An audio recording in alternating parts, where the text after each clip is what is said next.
Ils ont 4 heures pour assembler une monture de lunettes avec des charnières.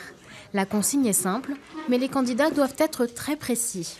Ce qu'on va évaluer, ce sont des cotations, des cotes qu'on leur a demandées, des angles qu'il faut respecter, des inclinaisons, des ouvertures, des symétries. L'épreuve est technique. Les candidats doivent montrer qu'ils maîtrisent les fondamentaux du métier. Aujourd'hui, ils sont 10, mais en tout, ils sont une trentaine à passer cette sélection au concours du meilleur ouvrier de France, surtout des opticiens. Autrefois, les candidats qui participaient au concours MOF étaient des gens issus de l'industrie lunetière, qui étaient des designers, des prototypistes ou des maquettistes.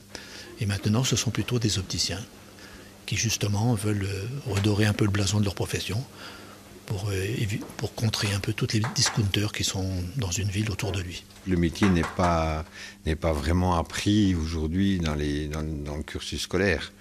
Donc, ce sont des opticiens qui s'entraînent, qui sont intéressés par la lunetterie, par la partie lunetterie de leur métier, qui vont s'engager dans le MOF.